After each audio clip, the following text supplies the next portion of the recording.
શામળાજી મહોત્સવ 2023માં પધારવા જિલ્લા કલેક્ટર શ્રી પ્રશાંતિ પારીખનું જાહેર જનતાને આમંત્રણ છે। શામળાજી મહોત્સવની 2 અને 3 ડિસેમ્બર ધામધૂમથી ઉજવણી થશે, ત્યારે ગુજરાતના લોકલાડીલા કલાકાર કીર્તિદાન ગઢવી અને અનિરુદ્ધસિંહ આહિર સાથે ઉજવાશે કાળિયા ઠાકોરના પ્રાંગણમાં મહોત્સવ। ત્યારે શામળાજી કાળિયા ઠાકોરના આંગણે જામશે ભક્તિ, સંગીત અને કળાનો સમન્વય। અરવલ્લી જિલ્લાની જનતાને જિલ્લા વહીવટીતંત્ર તરફથી ભાવભર્યું આમંત્રણ પણ મોકલાયું છે। દર વર્ષની જેમ સમય આવી ગયું છે શામળાજી મહોત્સવનું।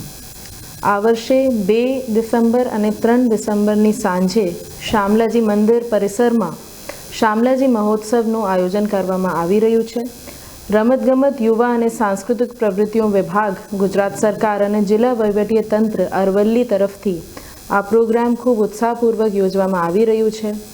મને બધાને જણાવીને ખૂબ આનંદ થાય છે કે ખૂબ મોટા અને સુપ્રસિદ્ધ લોકલાડીલા કલાકારો પણ આમાં પોતાની પ્રસ્તુતિઓ રજૂ કરવાના છે।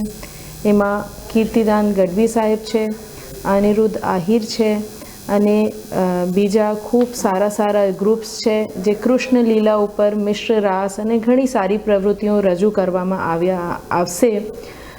અરવલ્લી જિલ્લાના નાગરિકો, ગામજનો, આજુબાજુના જે જિલ્લાના નાગરિકો છે, ગામજનોને હું વહીવટીતંત્ર તરફથી બધાને ખૂબ ભાવભીનું આમંત્રણ આપું છું કે આપ આવો, આ પ્રસ્તુતિઓને નિહાળો અને શિયાળાની ઋતુમાં અને કાળિયા ઠાકોરના પરિસરમાં એમને જ સામે જે છે આ પ્રસ્તુતિઓના આનંદ માણો અને શામળાજી મહોત્સવમાં ખૂબ ઉત્સાહપૂર્વક આપનું સ્વાગત કરવા માટે જિલ્લા વહીવટીતંત્ર તત્પર છે।